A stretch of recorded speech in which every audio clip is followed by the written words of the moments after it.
শরীর ক্লান্ত হতে পারে, মন নয়, যদি লক্ষ্য থাকে পরিষ্কার। আজ এমনই এক ব্যক্তির গল্প বলবো, আর নিজের লক্ষ্য স্থির রেখে 53 বছর বয়সেও কিভাবে অক্লান্ত পরিশ্রম করে মানুষকে A1 কোয়ালিটি তেল দিয়ে বানানো পেটাই পরোটা খাওয়াচ্ছেন তা দেখাবো। বন্ধুদের ভালোবাসা আর বড়দের প্রণাম। বাঙালির জন্য সকালের একটা আদর্শ জলখাবার হলো পেটাই পরোটা। আর আজ সকালে পেটাই পরোটা খেতে চলে গেছিলাম বেলদার কলাবনীতে বিখ্যাত সেই জামাইয়ের পেটাই পরোটার দোকানে। রাজুদার কাজুদার পরোটা, ফোনপে পরোটা এসব তো অনেক দেখেছেন আপনারা, তবে বিশ্বাস করুন জামাইয়ের পেটাই পরোটা যদি একবার খেয়েছেন আপনি বারে বারে আসবেন এখানে। আপনার কত বছরের দোকান? আমার এটা 15 বছর। আর কি কি পাওয়া যায় আপনার কাছে? আমার সকালে পরোটাই ফেভার, আর বিকালে ফাস্টফুডে রোল, চাও, পকোড়া। পরোটার দাম কত? 100 গ্রাম 20 টাকা। যদি বাইরে থেকে কেউ আসতে চায় সে কিভাবে আসবে, অ্যাড্রেস কি? পরোটাওয়ালা জামাই বললে চেনা যাবে কলাবনী। কটা থেকে কটা খোলা থাকে সকালবেলা? আমার 7:30 খুলে 8:30 রেডি, 10টা 10:30 কমপ্লিট।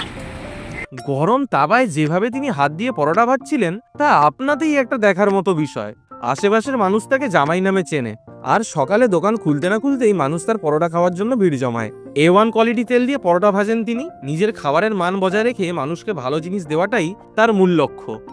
আগে হাতে পিটানো হতো এর উপরে, মান প্রায় ভেঙে যেত। তারপরে এখন এই বছর ধরে এই কপিটা খুলে গেছে। কাঁধে ব্যথা নিয়েও তিনি নিজে হাতে পরোটা পিটিয়ে যাচ্ছিলেন। আসলে এই পেটাই পরোটা স্পেশালিটি এটাই, যত পেটানো যাবে খেতেও ততটা নরম তুলতুলে হবে এই পরোটা। এখানে পরোটা ভাজা হয়ে নামতে যতক্ষণ কাস্টমার লাইন দিয়ে দাঁড়িয়ে থাকে, শেষ হয়ে যাওয়ার ভয়ে কিছু কাস্টমার তো আগে থেকে অর্ডার দিয়ে চলে যাচ্ছে দেখলাম।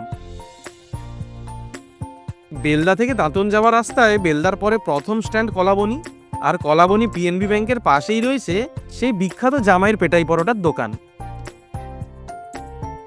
যেখানেই খাবেন তেলের উপরেই পরোটা নির্ভর। তেল যত সুস্বাদু হবে পরোটা তত টেস্টি হবে। এটা তো আমি তো সবাইকে বলি এটা ব্যবহার করি, তবে চালাতে হবে কষ্ট করে। 90 টাকা লিটার তেল পাওয়া যায় বাজারে, এই তেল কিন্তু ওই 1 বছর চালালে পাওয়া যাবে। পাবলিক ভালো করে। আপনার কি বার বন্ধ থাকে? শনিবার, শুধু এই শনিবার দিকে বন্ধ। পরিশ্রমের কোনো বিকল্প হয় না, আর পরিশ্রমের সাথে যদি উদ্দেশ্য সৎ হয় তাহলে মানুষ তো ভালোবাসবেই। তখন আপনার ভালো নাম কি? আমার ভালো নাম একই নাম, জয়দেব। জয়দেব দে। স্বামী স্ত্রী সমানভাবে কাঁধে কাঁধ মিলিয়ে এই দোকান চালান। এটাকে শিখেছিলাম কলকাতা গড়িয়া, কিন্তু ওখানে আমি নিজে কোনোদিন দেখলাম যে ওদের তৈরি করার পদ্ধতি দেখলাম যে না খাওয়া খেলে মোটামুটি ওরকম হবে। নিজে এসে তার একটা মিস্ত্রি ছিল, তাকে জিজ্ঞাসা করলাম ভালো করলে কী হবে, বলে মালিক বলবো। আমি তুমি আমাকে বলো, তোমাকে আমি একদিনে খরচা দেবো। বলছে এই লাগবে, এত লাগবে। আমি দাম পাবলিক দেবে, জিনিস ভালো করবো। তারপর থেকে এখন আমার সপ্তাহে 7 দিন, আমার 30 দিনই এটা খেয়ে। আমরাও পরোটা নিলাম।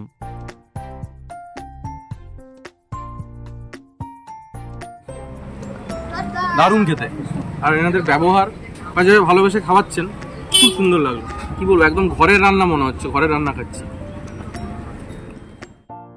আপনিও যদি বেলদাবাতার আশেপাশে আছেন আর এখনও জামাইয়ের দোকানের পেটাই পরোটা ট্রাই করেননি, তাহলে অনেক কিছুই মিস করছেন আপনি।